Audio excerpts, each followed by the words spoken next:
anak-anak hebat, bagaimana kabar kalian? Semoga sehat selalu dan kita semua terhindar dari wabah corona ini. Amin.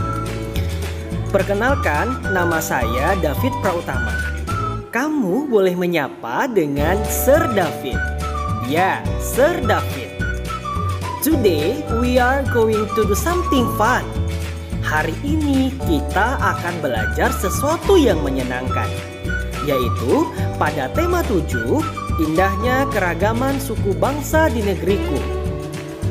Subtema 1, keragaman suku bangsa dan agama di negeriku.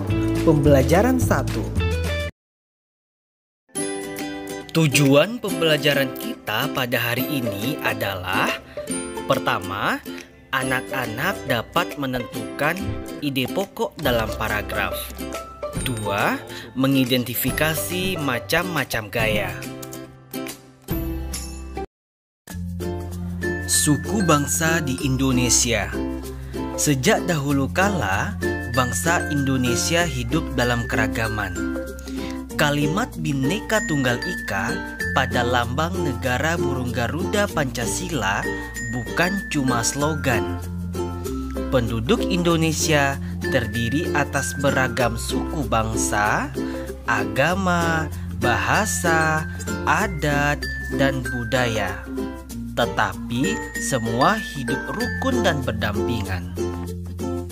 Berdasarkan hasil sensus Badan Pusat Statistik (BPS) pada tahun 2010, bangsa Indonesia terdiri atas 1.331 suku. Berdasarkan sensus itu pula, suku terbesar adalah suku Jawa yang meliputi 40,2% dari penduduk Indonesia. Suku Jawa ini merupakan gabungan dari suku bangsa di Pulau Jawa, yaitu Osing, Tengger, Samin, Bawean, Naga, dan suku-suku lainnya. Suku yang paling sedikit jumlahnya adalah suku Nias dengan jumlah 1.041.925 jiwa, atau hanya 0,44% dari jumlah penduduk Indonesia. Suku-suku Papua terdiri atas 466 suku. Jumlahnya hanya 2.693.630 jiwa, atau 1,14% dari jumlah penduduk Indonesia. Sedangkan etnis Tionghoa jumlahnya 2.832.510 jiwa, atau 1,2% penduduk Indonesia. Nah, dari cerita Sir David tadi, apakah kamu menemukan kata-kata sulit? Ayo kita cari bersama. Pertama, kata Bhinneka Tunggal Ika. Artinya, walaupun berbeda-beda, tetapi tetap satu. 2. Ada kata slogan. Slogan artinya perkataan atau kalimat pendek yang mudah diingat. Kemudian ada kata sensus, artinya perhitungan jumlah penduduk, ekonomi, dan lain sebagainya yang dilakukan oleh pemerintah dalam kurun waktu tertentu.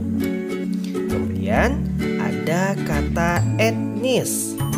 Etnis artinya suku. Jadi kamu sudah menyimak paragraf pada teks suku bangsa di Indonesia. Sekarang tuliskan pokok pikiran dari setiap paragraf. Ayo kita cari bersama. Cerita di atas terdiri dari 2 paragraf. Dalam satu paragraf terdiri dari 1 pokok pikiran. Nah, ide pokok pada paragraf pertama adalah Bangsa Indonesia memiliki keragaman suku bangsa, agama, bahasa, adat, dan budaya, tetapi tetap hidup rukun sesuai dengan kalimat Bhinneka Tunggal Ika. Sedangkan pada paragraf kedua, ide pokoknya adalah hasil sensus Badan Pusat Statistik atau BPS pada tahun 2010, bangsa Indonesia terdiri atas 1.331 suku. Hal ini menandakan bahwa Indonesia memiliki suku yang beraneka ragam. Kamu cara menentukan pokok pikiran pada paragraf? Ayo kita lihat bersama. Pertama, membaca seluruh kalimat dalam paragraf. Yang kedua, menandai kalimat awal, kalimat akhir, atau kalimat awal dan kalimat akhir paragraf. Yang ketiga, menandai pikiran pokok yang terdapat di awal, di akhir, atau di awal dan di akhir pada paragraf. Anak-anak, ada yang suka main tebak-tebakan? Ya, Sir David juga suka loh. Nah, Sir David akan memberikan clue dan kamu akan menebaknya. Are you ready? Let's go! Hari Minggu ku turut ayah ke kota, naik delman istimewa ku duduk di muka. Ku duduk samping aku Seren sedang bekerja, mengendali kuda sumpah yang baik jalannya. Tupik taktik tupik taktik tupik taktik tup, tupik taktik tupik tak suara sepatu kuda. Ya, betul sekali. Transportasi yang kita maksud adalah delman, atau di Sumatera Barat dikenal dengan bendi. Tahukah kamu, saat kuda menarik bendi, maka bendi akan bergerak ke arah kuda. Sekarang, ayo kita lakukan kegiatan sederhana berikut. Pertama, dorong meja belajarmu pelan-pelan hingga bergeser sedikit. Lalu, tarik ke posisi semula. 2. Angkat tas sekolahmu, lalu letakkan lagi ke posisi semula. 3. Ambil selembar kertas tak terpakai, lalu pat atau remaslah kertas tersebut. Dari aktivitasmu tadi akan berpengaruh pada benda-benda yang mendapat perlakuan. Misalnya, ketika kamu mendorong meja, kemudian kamu tarik lagi ke posisi semula, maka meja akan bergeser. Yang kedua, mengangkat tas sekolahmu. Nah, tas sekolah akan berpindah. Yang ketiga, melipat atau meremas kertas, maka kertas akan berubah bentuk. Nah, yang kita lakukan tadi adalah gaya. Gaya adalah dorongan atau tarikan yang dapat menyebabkan benda bergerak atau berubah bentuk. Perhatikan gambar berikut. Yang pertama, ada gambar orang sedang mendorong mobil. Apa yang menyebabkan mobil pada gambar di samping bisa bergerak?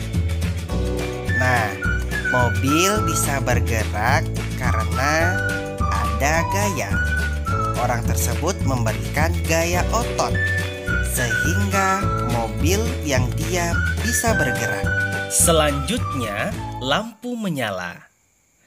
Apa yang menyebabkan lampu dapat menyala?